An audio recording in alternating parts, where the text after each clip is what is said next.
Hello everybody, good morning and welcome to the United Stands. I'm Mark Goldbridge and this is your latest Manchester United news.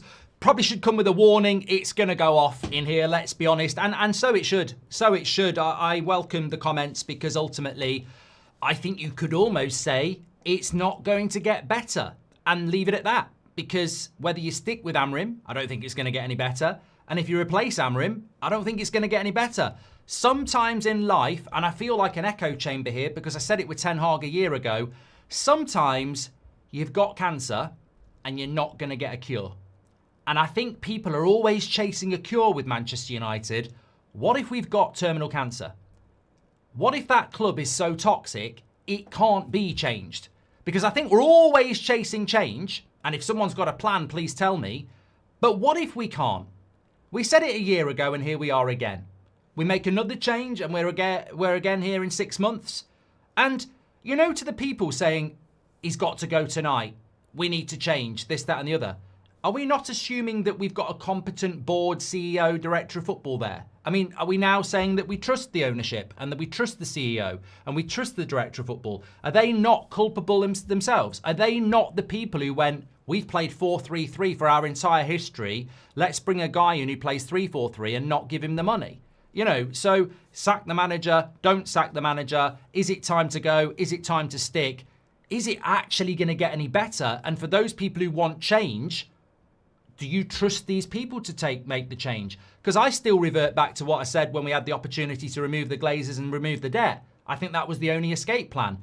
Look at Nice. Look at Sir Jim Radcliffe. He sat there yesterday. He's a lifelong Man United fan and he doesn't know what he's doing. I mean, lifelong Man United fan, and you don't actually look at the team and go, it needs a midfielder and a goalkeeper. Any one of you, if you're a billionaire and a United fan, would have bought both of those things. He's a lifelong Man United fan. He's not done it. What's Jason Wilcox's role in this as director of football? What's Omar Barada's role in this? We know what the Glazers are. They're a poison. So I think there's a lot to discuss this morning. The place I want to start is it the end? Is it time to go? And the honest answer is no, not at the moment. It isn't. It may well be, but it isn't. They're not going to sack him for losing to Man City and Arsenal. I don't think they'll even sack him if he loses to Chelsea. I think it will be early in the season, their top 4 clubs, let's stick with it. The pressure's going to build. I've seen from Prathurst in the Manchester Evening News that, I read it just before I went live actually, Amorim continues to have the backing of Man United's hierarchy even after the club's worst season start in 33 years. A source close to Amorim described it as incredible that his job remains secure despite suffering 16 defeats in 31 league games. Ultimately, what that is a journalist making something up. I mean, he has an agenda anyway, and he's making that up. No source close to Amorim, a player, or the club is telling him anything. That's just the voices in his head again. I find it incredible that he's Manchester United's chief reporter at the Manchester Evening News when all he does is, you know, spew shit. But you know what? I ain't going to listen to that. I'm not going to focus on that. Of course, the club are going to back Amorim. We know that, and we know the start. We know the start's not been good enough. Where we go from here, I did a video last night because I just felt I couldn't wait for the 10 o'clock show. I listened to a couple of things from Amorim, and you can check that video out. Ultimately, there was another thing I forgot to say where he said that, you know, basically the performance was quite good. We've just lost a Manchester derby and it could have been 6-0. It wasn't good. It really, really wasn't. There's an implosion there. I have to say this early, and I'm somewhat reluctant to do it, but I think in the interests of proper reporting and proper fair opinion, I have to say it. There's a lot of people this morning talking about Bruno Fernandes's interview after the game, and they are championing it, and they're saying it's brave and this, that, and the other. I think it's the biggest load of bullshit cowardice I've ever seen from a Man United captain. And those are big words, and I choose them selectively. I thought that was one of the worst. You know, Roy Keane got kicked out of the club for an MUTV interview when he criticised a couple of young players after a loss against Sunderland. Bruno Fernandes should be sold today. What Roy Keane did in that interview is nowhere near as bad as what Bruno Fernandes did yesterday. Basically, lie, throw a young player under the bus to protect himself as captain of the club. I thought it was bloody disgusting. I've had to watch it 3 times and I've had to watch the goal 10 times to make sure what I'm about to say is correct. Because I've always been a backer of Bruno Fernandes, and I still am. And as a number 10, I think that's his best position. But I cannot believe he stood there and said what he said after the game yesterday. He basically threw Lenny Yoro under the bus and absolved himself of blame and blamed it on the defence. As the captain of Manchester United, I'm sorry, if I saw that interview and I was a defender, I would be like, who the fuck are you, mate? Like, what are you doing? You're meant to be the captain. You're meant to be the leader. You had a shit game and you're stood there in front of the world basically saying it wasn't my fault, it's the defence's fault. Disgusting. Absolutely disgusting. What he basically said is, we're creating the chances, we're not scoring the chances. I don't remember a clear-cut chance. I don't remember. I remember a bloody worldie from a worldie save from a worldie shot from Mbeumo, but I don't remember clear-cut chances. I don't remember that at all. He said, on the first goal, we've got to be more brave. And the interviewer, fair play, said, you know, you were marking Foden, so what went there? He said, the defenders have got to jump. I've basically, we've been told to press the opposition, so I've gone to press Rodri, and basically, I would expect Lenny to move forward, but Lenny goes backwards. We need to be brave, and the centre backs need to jump. So what he basically says is, on the first goal, he goes to press Rodri, and Lenny Yoro should jump forward and go for Foden. Now, admittedly, Bruno Fernandes is being interviewed after the game and probably hasn't watched the replay. I have. You have. He couldn't be more wrong. He couldn't be more wrong. It's like analysing a fight when you've not rewatched it. Like, he's absolutely misremembered what happened. So he's basically saying the first goal, he's pressing Rodri, and that's why he leaves Foden, and Yoro should step forward. Watch the goal back. I'm not lying. Bruno couldn't be any further from Rodri. Ugarte goes to press Rodri. Šeško and Ahmad are 5 metres away from Rodri. We've got every man behind the ball when Rodri has the ball. And Bruno is about 20 metres away, centre. Rodri plays the ball into Doku. Bruno is nowhere near Rodri or Doku, and Foden runs off the back of him. Yoro is marking Haaland. What Bruno is talking about on national TV, throwing Yoro under the bus and saying I was pressing Rodri, is a fantasy. It doesn't happen. He cannot do that as a captain. He cannot absolve himself of blame, making up a fantasy that never happened. Now, in his head, he might be thinking my instructions were to press Rodri and the centre-backs are meant to be pushing out. But on that specific moment that changed the game, he couldn't be further from the truth. And what he's actually done is protect himself and thrown Lenny Yoro under the bus. In front of the whole world. Roy Keane got bloody sacked for doing that. That's your captain.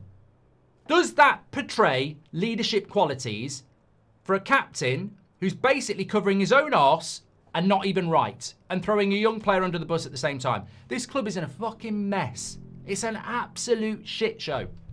From top to bottom, we are not a team. And we are expected to find our way out of this when the captain of the club is throwing his teammates under the bus to protect himself. Absolutely disgusting. And people are actually sharing that interview. Oh my God, is this not a reflection of how clips can be taken out of context? People are sharing that. I've had that sent to me about 5 times, and I listened to it and I went, you do realise he's talking bollocks? And they were like, oh no, he's not. He's talking the truth. He's basically saying that the midfield's getting swamped because the centre-backs aren't stepping forward.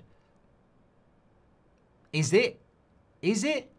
I think if Casemiro and Ugarte just sat there, we'd be in a lot better position.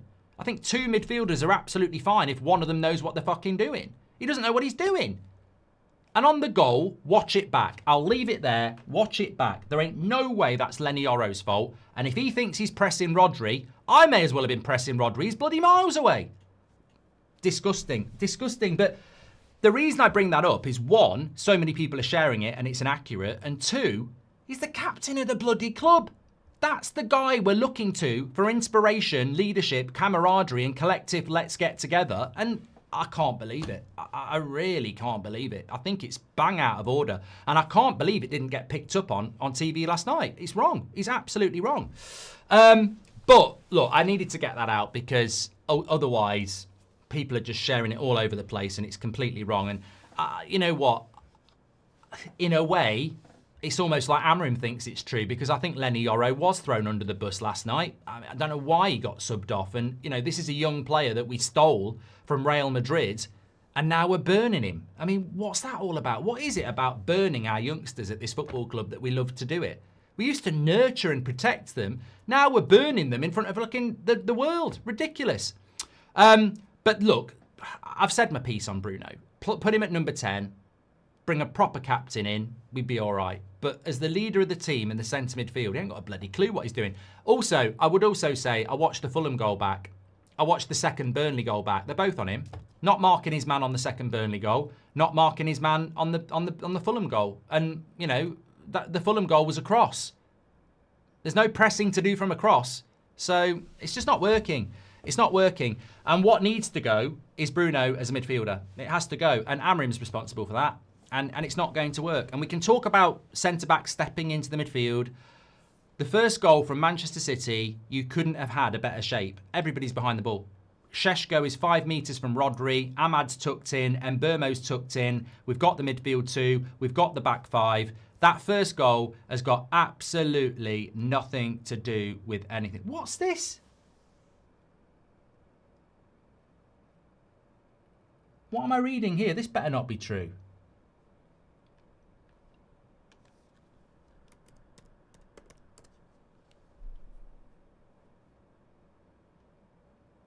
No, it's God, thank God. There's just somebody in the chat.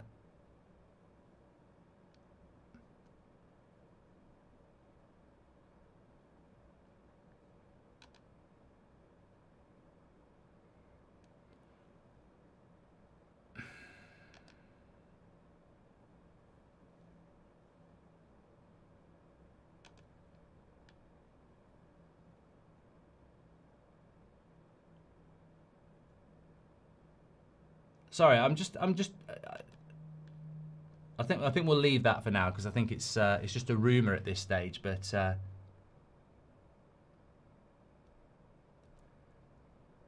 yeah, it's all right. It's all right. It's all right. It's all right. We'll get back to the show. So yeah, look. I think that where we are this morning is that.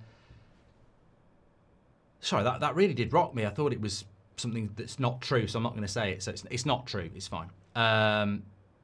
Somebody basically reporting that Arjen Robben had passed away, but it's not true. But it looked like it was going that way for a little bit, and I was just in a bit of shock. But not true. It's not been sacked. Just on that though, to bring it back, Jude. I would always say to anybody that wants Amorim to be sacked, like I would always say about Man United. It would not surprise me. Nothing surprises me about this football club. It would not surprise me. I don't think it's. I'd be 99% sure it's not going to happen. But you know, Amorim's volatile. You look at those interviews last night. He's volatile. He's going to stick to his guns. He's stubborn. He's going to stick with Bruno in the midfield, and obviously that's going to be a problem. We've got a real problem at Manchester United, and that's why on the thumbnail we've got time to go, Amorim and Bruno, because that relationship has got to end. To save himself, he has to end that relationship. It's a really toxic environment at Manchester United, and that relationship is causing it. And I like Bruno, and I like Amorim, but somebody tell me that that's working, because it's not. Whether you love Bruno, whether you love Amorim, whether you dislike them both, that is not working. And I'm not lying, Roy Keane got sacked by Sir Alex Ferguson for basically doing what Bruno Fernandes has just done. He's come out on national TV. You can't even watch that Roy Keane interview. He's come out on national TV, defended himself over the team, and he's not even telling the truth. And he's also thrown Lenny Yoro under the bus. That's not acceptable. And that's on Amorim. That is on Amorim. A lot of you have said about Bruno, he's a petulant captain. He's all about himself. It's never his fault. It's always someone else's fault. He can cause a goal, and then someone else does a bad pass and he's thrown his arms in the air. That is not a good captain for this football club at this moment in time. I don't know whether there's anybody else, but that is not what we need at this moment in time. We need someone who brings everybody together. We need somebody who's going to be accountable. We need somebody who does their job well. And I've always said that about Man United, whether you're Gary Neville, Nemanja Vidic, Roy Keane, like when you're a captain of Man United, you've got to be the best player on the pitch. You've got to lead by example. The minute, look at Harry Maguire, look at Bruno Fernandes. Too many bad games as captain. You can't inspire when you're having a bad game. And also, players look at social media. Players listen. And when players are seeing Bruno or Harry Maguire getting slated for bad performances, they're not going to respect them. And they're not going to respect him for what he's just said there. He should come out and apologise for it. It's not fair. It's not right. But, he doesn't pick himself. He doesn't put himself in the midfield. And he doesn't take the armband himself. We begged him to stay. We refused £90 million to put him in our midfield. Somebody made that decision. They have to be accountable. And in the absence of information, you have to say it's on Amorim. Of course it is. And what we end up with is a football club that's lost 2 of its first 4 games.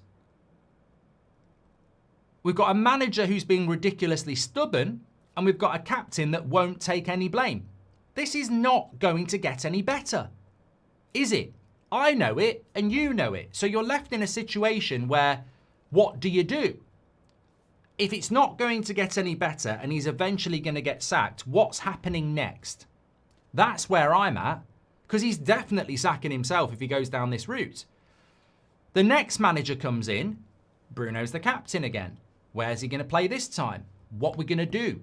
Is there any money left? There wasn't enough money for Amorim's project. There was a bit, but there wasn't enough. Will there be any for a new project? How much will it cost us to sack Amorim? Who will we bring in next? It's a mess. It's a mess. And that's where I'm looking at it at the moment. With every manager, the gap they get is less. Amorim's not even been here a year until November. He's been here 10 months. 10 months. Ten Hag was here for just over 2 years. Ollie was here for 2.5 years. Mourinho was here for 2.5 years. It's coming down all the time. Like, what's next? And the big question for me is, if we sack Amorim, why are we not talking about sacking Barada? Why are we not talking about sacking Wilcox? Why are Ineos getting off with it? I mean, in fairness, Amorim, it's well documented. And can I just say thank you to everybody who watched the video last night, because I think people have finally got it. The formation chat is irrelevant. You're wasting oxygen. He's got to change the formation. No, he hasn't. If you want to change the formation, you've got to change the manager. That's the conversation now. Nobody can keep talking about he's got to change the formation. If you want a 4-3-3, you've got to change the manager. There's no point going, get this manager to go to a 4-3-3. So I think we've finally hit that.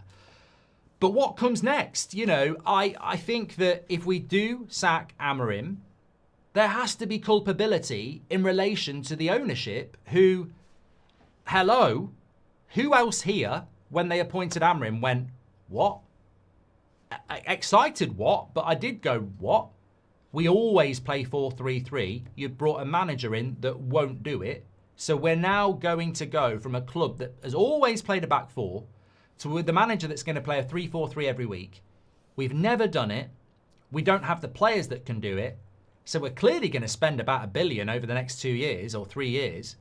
And then we go and spend 250 in the first year.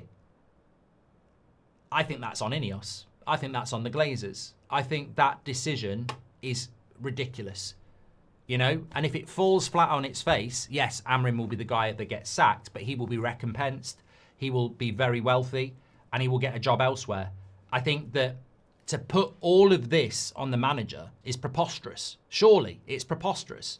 We have to analyse this mistake and go, and because it is a mistake, whether he gets sacked or not, at this moment in time, it is a massive mistake. Who is to blame for that mistake? Well, come on, let's get real. Who's to blame for the mistake? The person that comes in and underperforms, or the people that think he would perform? And I look at it and I go, I was massively excited about Amorim, and I still hope that he can turn it around, but we're staring down the barrel of a huge mistake here. What were they thinking? What were they thinking? And unfortunately, there are no Glazer out movements anymore because it's all been cancelled, you know, because people wanted it to be cancelled because we might sign Baleba. We didn't. But when I look at the global position of Manchester United, it keeps getting worse. It's European week this week. We're not in it. We finished 15th. We're now in the bottom half of the table again. It's getting worse. We're actually getting, there used to be big protests and big Glazer out movements. It's never been so bad and nothing's happening. We are getting worse. And when I look at Ineos, they never should have done this deal. Whatever you think of them, they never should have done this deal. They never should have got into bed with the Glazers. They're actually worse than the Glazers, working with the Glazers. Like, he's come into the club, Sir Jim. He appointed the best director of football in the world, spent money getting him out of Newcastle, sacked him, spent £300 million on Ten Hag, sacked him, replaced him with a guy that plays a completely different system, gives him £250 million, probably going to sack him. Director of football's a guy from Southampton with no experience. I mean, is he doing a good job? CEO's from Man City who was a COO. Is he doing a good job? Like, everything they've sacked half the workforce. Everything's a bloody mess. And, you know, Iriola at Bournemouth. I can't believe, by the way, people are talking about Nuno from Forest. I mean, do your fucking homework, for the love of God. You will lose your shit playing the way he plays. You will absolutely lose your shit. Do yourself a favour and do some bloody research. No Man United fan is going to enjoy Nuno as a Man United manager. Absolutely not. I don't even know what people are thinking about even mentioning that name. But even if you went with Nuno, Iriola, Xavi, do you genuinely think we're going to be back in this position? Yeah, I do. I really do. Because what will happen is the next manager will come in and everyone will say, we need this, this, this, and this. And you'll get that. And you won't get this, this, and this. Regardless of what you think about Amorim, we did need an experienced goalkeeper. We did need a midfielder. We didn't do it. We did need a right wing back. We haven't got it. Like, whoever comes in, unless they're coming in with Ron Weasley and Hermione and they've got a fucking wand with a pair of glasses and a scar on their head, they ain't going to produce the magic that's needed because the club is not running properly. And I completely agree with everything everybody is saying in the chat about Amorim. Of course I do. Only an idiot wouldn't. Like, he is in a very, very precarious position and I don't see it getting any better at this moment in time because the evidence is there. If we go and beat Chelsea 4-0 on Saturday, you might start to think maybe. But right here, right now, Roy Keane put it perfectly last night. All you've got is hope. There's no belief. So I can't sit here and say this is going to get better because I don't think it is. But I don't think it's going to get better if we sack him. I genuinely think this might be a cancer at the football club where there is no cure. And what's the cancer? I don't think the manager's the cancer, by the way. I never have. I never thought Mourinho was. I never thought Van Gaal was. I never thought Ollie was. I never thought Ten Hag was. They may have needed sacking, but I never thought they were the problem. I really didn't. And I don't think Amorim's the problem. I think it's the decision makers that are the problem. As I said, you know, many people might have looked at it and gone, to bring Amorim to Manchester United, you need $1 billion and 3 years. You haven't got $1 billion and he won't get 3 years. And I think that's true. That's what scares me the most now, is that it's almost like with every new manager, the time they get is less, but logically they need longer. Like we probably do need a Sir Alex who came in 86 and basically had 4 years before he won a trophy and started to build a title-winning side. I mean, I don't know what we expect from a new manager because I think we're just so far off. I mean, Bruno's had, for me, the way I look at it is, I look at certain players, Luke Shaw, he's been absolutely shit. Like, every goal we've conceded since the Europa League final, he's virtually got some sort of role in it. Like, if he was an FPL player for the opposition, he'd have loads of assist points. But unfortunately, he's our centre-back. Bruno was bigging him up in his interview. You know, Luke Shaw can do this, Luke Shaw can do that. He can't do shit, he's rubbish. And it's not 1986, Baz, you're absolutely correct. You won't get the time. But, you know, when I look at changing managers, and we probably will end up doing it again, when I walk into a football club as a new manager and I see a player like Luke Shaw that's been managed by God knows how many managers, and he's still here. And that's true for Bruno, it's true for Maguire, it's true for a few players. When I've got players that have been here for 3 or 4 managers, I'm instantly saying, I don't care how good they are, get rid of them. And if Sir Jim says why, I say because they're indoctrinated into failure. They're used to failure. They're used to sacking managers. I don't need that mentality here. I don't care how good they are. They're obviously not that good if they've sacked so many managers. And I'm not saying they're to blame, but it's not the mentality I want. These people are not leaders. They should not be on the leadership team. Why are they on the leadership team? They shouldn't be here. And I'm happy to bring them into the room and say, thank you for what you've done at the football club, but I'm getting rid of you for this reason. You may well be a good player, but I don't want players that have sacked multiple managers because I think psychologically it makes you weak. And you can't be part of where I'm going. Look at our leadership team now. Most of them, what is it? Delot was bought by Jose. Luke Shaw was bought by Van Gaal. Maguire and Bruno were bought by Ollie. Our leadership team is full of people who've sacked multiple managers. Make it make sense. Make it make sense. I want to get into some of your comments before I go back to a couple of other things. Sarvesh says, if we sack another manager, we might as well keep sacking the next one after that as a long-term vision to fuck off the Glazers from the club. Sarvesh, look, sack a manager, stick with a manager, bring a new manager in, get excited. We can keep going on the hamster wheel. It's a cycle. My belief is, and it has been for a very long time because I don't believe in not offering a solution, the Glazers need to go. The Glazers need to go. And with them, Ineos probably need to go. You need new owners to come in who are ruthless, have the best interests of the club at heart, and have the money to take us where we need to go. That is the only rescue plan. It's the same one as 2 years ago. And anybody that doesn't agree with that is living in a fantasy world. It's a fantasy. It's not a reality. We're not turning this ship around. It will not change. On Wednesday, our financial figures are going to come out. I guarantee you they're going to be terrifying. They should be coming out on Halloween because they will scare the shit out of you. The club is on its arse and it's basically waiting for a miracle. I know this. I know people in the club. Ruben Amorim even hinted at it last night. In his interview, he said, you won't believe some of the stuff that's been going on at the club over the last 6 months. You don't know about the stuff. It is a mess. An absolute mess. And the quickest way to solve the mess is not actually to sack the manager or sell the players. It's to bring in ownership that removes the problems that are there. Like, that is relentless. I mean, look, to be honest with you, I don't like to say it, but if we could have the last 2 years that Chelsea have had, we'd be fine. If we had, like, Todd Bowley coming in with that money, finding ways to get money into the club, obsessed with being successful, that's what United need. Now, some people don't like that type of ownership. Fair play. It's all about opinion. But that's what Man United need. They need... I mean, look, Chelsea were in the shit under Abramovich at the end. Look at where they are now. Because they're focused on winning. That's all they're bothered about. Where can we get money into this club? Where can we get money into this club? Where can we get money into this club?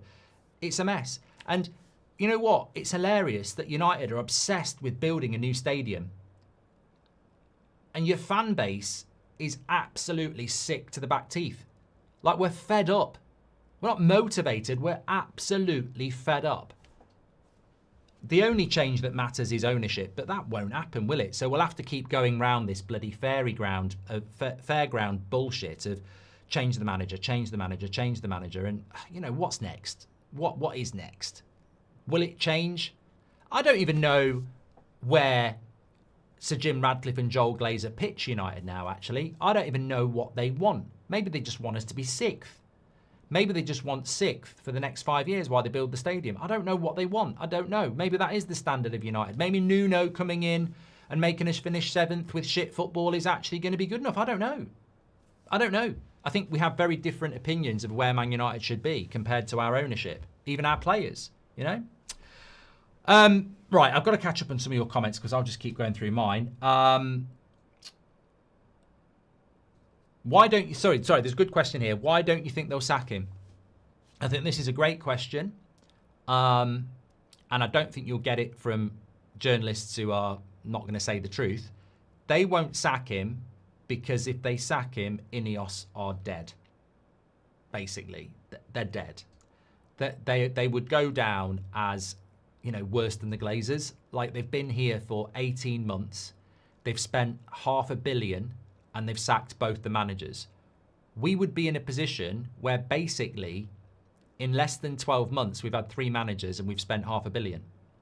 When you think about it, last summer, just over 12 months. Last summer, we spent 300 million. We've just spent another 200 million. So $500 million spent in just over 12 months.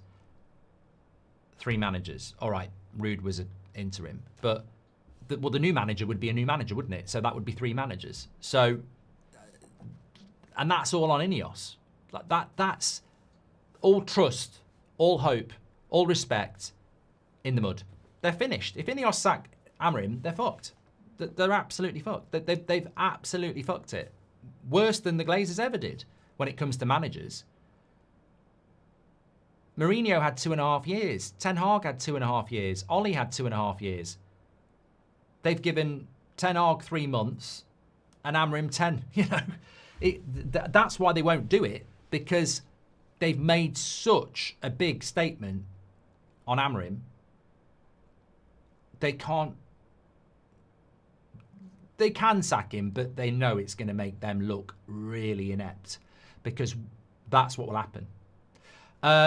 How anyone can champion a player that captained a 7-0 loss to our biggest rivalry is beyond me. He sums it up. Worst captain ever, says Reese. Look, I didn't like it when it was said that Bruno wanted to sub himself off at the Anfield game, or during the Anfield game. He didn't. He would never do that. And I think Bruno always gives 100%. And I like Bruno as a 10. But I think what he said after that interview, after the game yesterday, is disgusting. It's not what we need to hear. And it's wrong.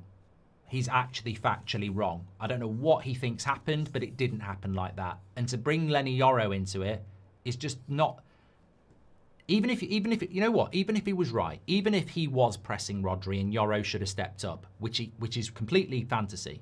Even if that was true, a captain of Man United shouldn't say that after a Manchester derby. A captain of Manchester United shouldn't say that after Sunderland. He should keep that to himself. He should go into the dressing room and say, shut the door. Right, first goal, I've gone there. You should have gone there. Don't do it again, because it's cost us the game. In there, not to national TV. No. Jay says, he won't change his system. Everyone knows how we'll play, making it easy for every good team to prepare against us, plus Bruno headaches, says Jay. We lost because Shaw, Bruno and Maguire didn't track runners. That's not fault of the system. That's just ineptitude. Amorim's only fault is his obsession with Bruno, and it will get him sacked. Ami, if I could frame it, I think you've just owned it. I said this, I don't know whether I said it to you or I said it to somebody last night, but I think that in life, when something's really bad, people just start throwing mud. And they think the more mud they throw, the more will stick. There is one issue. It's on the thumbnail. It's that relationship. It's Bruno and Amorim. And we go back to June where we could have took the money and 75% of you said take the money. And you were right. And you were also right when you said this could be the decision that costs him his job. It's the hill he could die on. And it is true.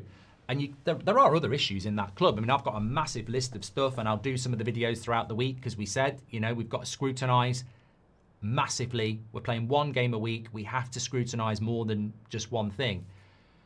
But I'm telling you now, stick Casemiro where Bruno is and he'll just sit there and he'll do the job. What is it we get from Bruno in the midfield? Ask yourself that question.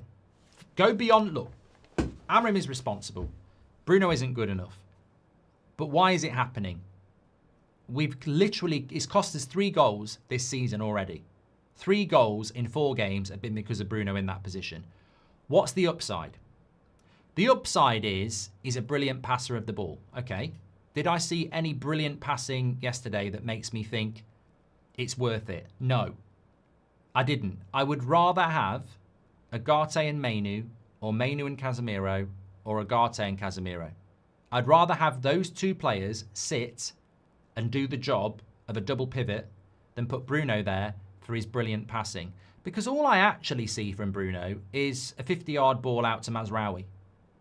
I don't really see anything from that position that makes me go, we're onto something here. I don't see the upside. I don't see the brilliant leadership, and I don't see an amazing array of passing that we absolutely have.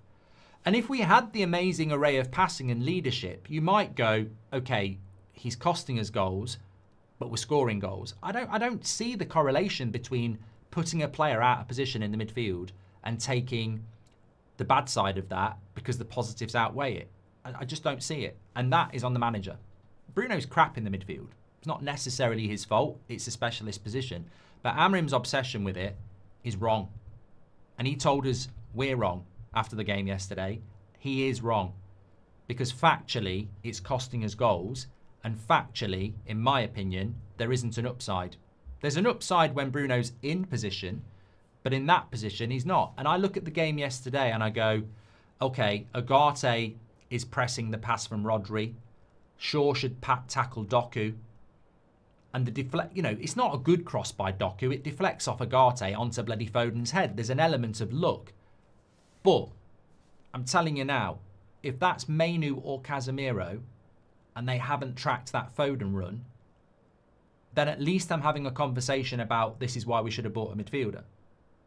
With Bruno not tracking the run, well, we should have bought a midfielder, but also, if we'd bought a midfielder, Bruno would still be there. And that's why I don't use the excuse of not buying a midfielder, because if it's Mainu or Casemiro losing Foden and losing Smith Rowe, it shows you we should have bought a midfielder. But if it's Bruno losing it, we've got two other midfielders on the bench and you're still not picking them over him. So, for me, that's the issue here. We should be picking two midfielders because if they get exposed, it exposes the fact that we didn't buy one. But you can't use that excuse when you're putting a number 10 in as a number 8. And that's the big problem for me. We lost... thank you, Ami. Very good point. Somnath says the reset never happened. Managers always trusting the wrong players. Ralph Rangnick, along with Ten Hag, and an ownership like Qatar was the hope. Yeah, you know, I've sort of touched on that, Somnath. And the 8 o'clock show, I'm sort of working on something that's visual, which I think you'll appreciate. But the leadership team is full of people. I like Maguire. I like Bruno. I think Luke Shaw at one time was a very good left back, but he's been shit. The weird thing about Luke Shaw is that when he used to come back from injury, he'd look really good, then he'd get injured. This time, he's not getting injured, but he looks really shit. I don't think he's had a good game since he came back, but he hasn't been injured. It's weird. But all these leaders are from a... I don't get what they're going to lead, you know? Where does the centre midfield squad, Casemiro, Bruno, Ugarte, Mainu, actually rank against the other 19 teams? Are we really shocked, says Avi. I think this is a great point as well. I think this is a really good point. We're getting some really good comments in. You know what? I think I tweeted it last night as well. It's a really great point because beyond manager, beyond players, beyond ownership, if I said to you, look at that Man United first 11, is it actually any good? It's certainly not better than Spurs. It's not better than Newcastle. And it's definitely not better than the top 4. So it's not in the top 6 anyway. We're not a top 6 team. Regardless of what you think about the ownership and their culpability and the manager and the players, that's not a top 6 team. It isn't. 4-3-3, 3-4-3, 5-3-2. It just simply isn't. It's not. Newcastle have a better team. And team is not about individuals. It's about the collective. And, if I was playing a 4-3-3, right? Binder or Lamens in goal? Sorry. Newcastle have got a better goalkeeper straight away. Sorry. Back 4, Dalot or Mazraoui. Trippier. I think Trippier's better. I think he offers more. I don't think he's individually better than Mazraoui, but I think he offers more in the Premier League. Left back, Liveramento's better than what we've got. Centre backs, look, I like De Ligt and Yoro. Maybe they would be better than Shah and Botman or Byrne, but it's, collectively, probably not. Midfield, forget about it. They've got a better midfield. I can't even construct one. Front 3, Voltemeda, Anthony Gordon, Alanga versus Šeško, Mbeumo, Cunha. All right, there might be a bit of a debate there, but Newcastle are a better team than us. What more evidence do you want? Even if we play a 4-3-3, Newcastle are better than us. And this is what I mean about formation. We can change. If I was manager of Man United, by the way, when I'm doing my career mode this week, I'll be playing a 4-3-3 because that's what I do. But let's not kid ourselves that going to a 4-3-3 makes us a top 6 team. It very much doesn't. That team actually cannot be constructed into a team that's better than Newcastle. It can't. And one of the two glaring errors are the goalkeeper is shit and the midfield is shit. I can probably compete defensively and with a front three, but I can't compete with a midfield and a goalkeeper. Spurs are the same. Their midfield shits all over us. Front three, you could argue, maybe we're as good, maybe we're not. Defensively, I think they've got a better back four, to be fair. Goalkeeper, Vicario is better than what we've got. And that, you know, we're not even talking Man City, Liverpool, Chelsea or Arsenal. So Spurs and Newcastle are better teams with us, no matter what team we pick, no matter what formation we pick. That, who do you blame for that?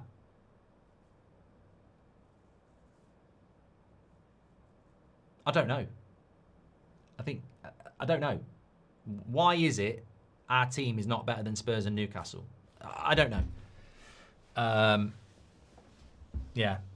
Play 3-4-3 without Bruno in the midfield and see what happens. I can't even play a 3-4-3, mate. I'd be shit at it. I'll give it a go for a laugh. Let me get through some of your comments here because there's been a few. Makel says, I can't be asked with the club owners not coming out and speaking about what's the plan. Just some leaks here and there. No real leadership. It's a joke, says Makel. Martin Saunders says, Amorim is not the problem. It's the ownership and the personnel. Even Danny Murphy wrote an article about it on the BBC, and Danny Murphy is normally anti-United. Hi, Mark. Hope you're well. I'm Amorim in at the moment, but if by Christmas we've lost at least 5. Let me just run a poll on that, actually. I don't like doing... Well, I'll lie. I don't care. I do care, and I don't not like doing it. I think it's actually an open goal I've missed. Amorim in, Amorim out.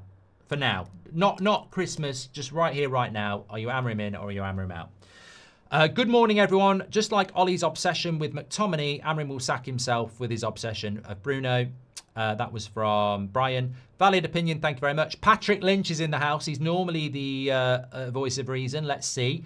Feels ominous. Amorim is only one unacceptable result away from being sacked. It's not the City, Arsenal or Chelsea results like Ollie and Jose and Ten Hag. It's the Watford, West Ham results that sack him. Yes, I think, Patrick, you are the voice of reason. After Chelsea, we've got Brentford and Sunderland. They could easily beat us. Next international break could be very interesting. If we took the 100 million for Bruno, where would we be now, says Nick? Well, we didn't. We didn't want to, but...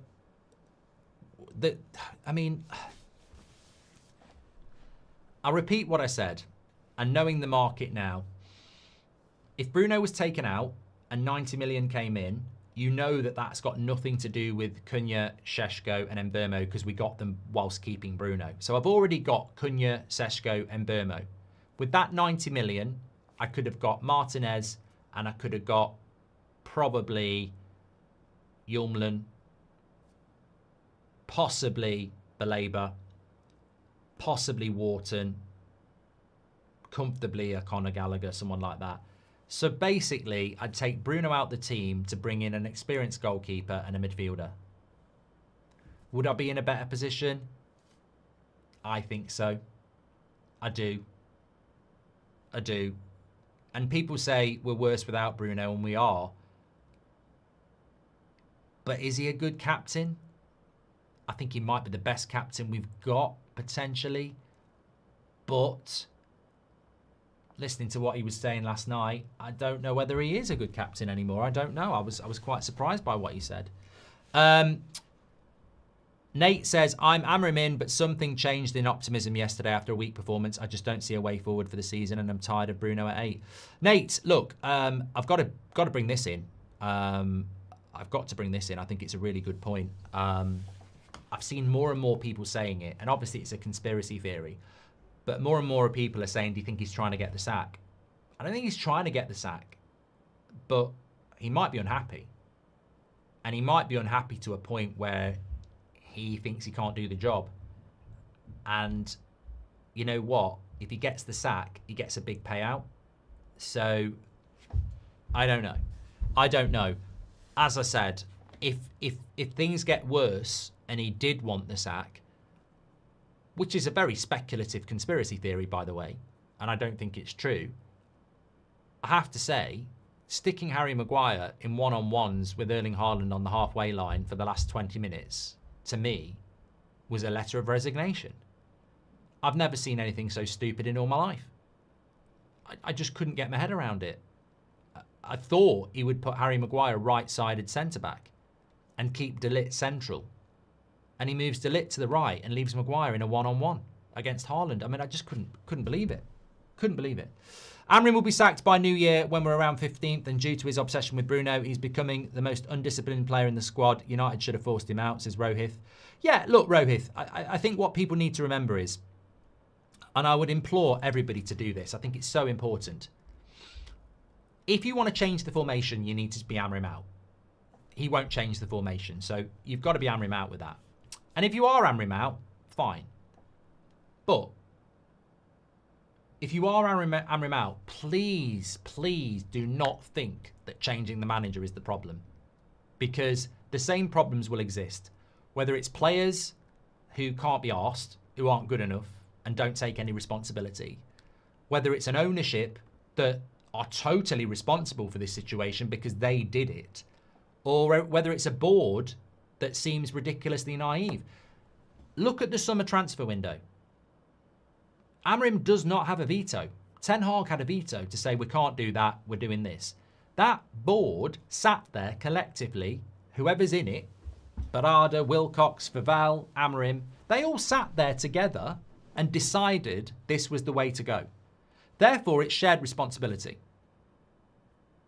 I don't know what went on, but they collectively begged Bruno to stay. I don't know what went on, but they collectively decided not to get an experienced goalkeeper or a midfielder. And I'm sorry, if you're going to sack Amorim, at some point you've got to look at sacking Barada and Wilcox because they have presided over more problems than Amorim. They were here for the money for Ten Hag. They were here for sacking Ten Hag. They were here for Amorim. So, look, it runs deeper than just the coach. Like, there are people making decisions at that football club that are costly as much as the manager. And we need to move past thinking that changing the manager is going to change the course of this football club. If they're going to make changes, I think it has to go bigger than that. I think you've got to look at your CEO. I think you've got to look at your director of football because it's a shambles at the moment and it's a collective shambles. That's the board Sir Jim insisted on. So it's collective. And as I said, with Wilcox and Barada, they've been here longer than Amorim. They've actually caused more shit than him. So they either collectively get out of this or they collectively get out. And I think it has to go beyond the manager here. And of course, the book stops at the real place, which is the top. Evan says, I don't believe Amorim is the right guy. I understand he has a preferred formation, but every manager needs to adapt. Listen to Pep about adapting, says Evan. Well, you have to be Amorim out then, because he's not going to adapt. I haven't got a problem with what you're saying, Evan, at all. But I think this is why I say it's low IQ and moronic to keep talking about the formation, but people aren't listening. I'm not saying you're wrong. If I was in charge, I would play a 4-3-3. So I can't say that 3-4-3 is the way we should be doing it. That's not what I'm saying. I would play a 4-3-3. That's the formation I like. But what is low IQ about it is not offensive because he will not change that. He's said it so many times. He is not going to change it. So ex-players, fans, pundits, media saying he's got to change the formation, he's not going to. It's like being in a car heading towards a cliff as a passenger and you're saying to the driver, you need to change direction, you're going to go off a cliff. And he says, or she says, I'm not changing formation. I'm not changing direction. And you're hurtling towards the cliff. If you stay in the car, you're a moron. Jump. And jump means being Amorim out. You can't say, I'm Amorim in, but he needs to change the formation, because he is not going to do it. So the formation chat, the system chat is irrelevant, because he won't do it. So if that's your issue, you have to be hammering him out. And you don't need to feel guilty about it, because that's the reason you are. But he's not going to change it. So that's why I say it's low IQ. I don't really want to talk about it, because he won't change it. So you have to be hammering him out, because he won't change his formation. If you think it's a formation problem, you have to be hammering him out, because he won't change it. I'm hammering him in, by the way, like 59% of you, which is a low score. I'm still hammering him in because I personally don't think it's formational. I don't think it's system. I think it's really about putting square pegs in round holes and being stubborn. I genuinely think that for 20 minutes we were okay yesterday, and I think there's probably 3 selections that are killing him. Bruno in the midfield, Luke Shaw at left centre-back, and the goalkeeper. I think those 3 areas are a joke. And I think that's the problem. Luke Shaw is costing us a lot of goals. And Bruno is a bloody nightmare in the midfield. But if you are somebody that's just desperate to see him get sacked, I would say you might not be waiting that long. I think things could definitely get worse. I don't think they're going to get better. I don't actually think they're going to get better with a new manager either, because I think the biggest problem at this football club are the players and the manager, and they always survive. They're like cockroaches. I mean, someone messaged me yesterday and said Luke Shaw is like a cockroach. I actually thought, I won't say what I said, but like, he just survives. I'm so tired of the same ridiculous excuses from the players. I don't think there's a single manager alive that can get better out of this squad with that midfield, says Stefano. It wasn't the time at United for experimenting with mad systems. We're trying to sprint before we can crawl with broken legs. Amorim sacking himself, says Jim Jam. Yeah, you've got to go back to that decision to go to a 3-4-3 from the owners and go, it was exciting, but was it wild? Yes. The only thing that needs to change is Amorim needs to win. Talk all you want about tactics. Yeah, the only way, absolutely, Shaz. And that's why I'm not hammering him out, because I still think that there is a way out of this, but he's got to be right. When everybody else is wrong, he's got to be right. Or is everybody else right and he's wrong? If he's wrong, he's gone. If he's right, he'll survive. And that's basically it. It's obvious to me Bruno's head has gone. He's always been emotional and belligerent, but it's gotten any worse. And to play centre midfield in a World Cup year, he's pissed off, says Chip. I think Bruno was very close to going to Saudi. And I think time and time again, players that have had their head turned tend to, drop. Amateur hour, chaotic defending, clueless attack, no aggression, crosses without an address. It's hard to see rational plan with this system and this set of players, says Marlowe. We was in the box and Bruno never pressed anyone. He slowly jogged and watched the ball. That's our captain, says JR. Why is there no heat on Wilcox? Man thought Delap was good enough to be first preference. Look, was he? I think you're right. Why is Wilcox getting a free ride? Why is Barada getting a free ride?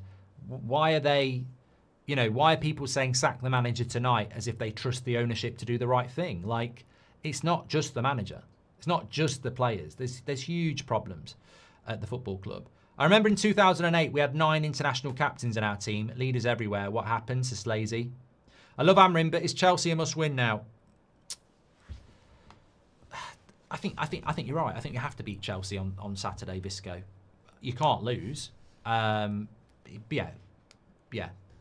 What is it that makes Ollie, Ten Hag, Amorim play Maguire, Rashford, Bruno, even when they're not performing? Is it Player FC in charge, as Sarvish? Goody says, if transfers were done at the start of pre-season and Amorim played Bruno in attack, where do you think we would be in the table now? I think Arsenal were there to get a draw out of, and I think Man City were there to get a draw out of, and I think Fulham were there to be beat. I think we'd have 8 points instead of 4. Pogba, Rashford, Anthony, McTominay are the problems. It's class of 99. That's sarcasm. FT, welcome to the members club. Thank you very much. Stern says, there's no cheat code. There's no one system to rule them all. You have to be able to adapt. Amorim has shown nothing to suggest he's a top coach so far. Well, he has at Sporting. Remember, Amorim wanted Ollie Watkins and Emi Martinez, but was overruled. This.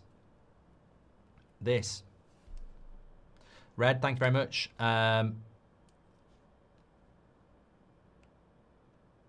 Our players looked lost. First half was just Bruno and others constantly pointing fingers, telling each other where to stand and press, says Shawnock.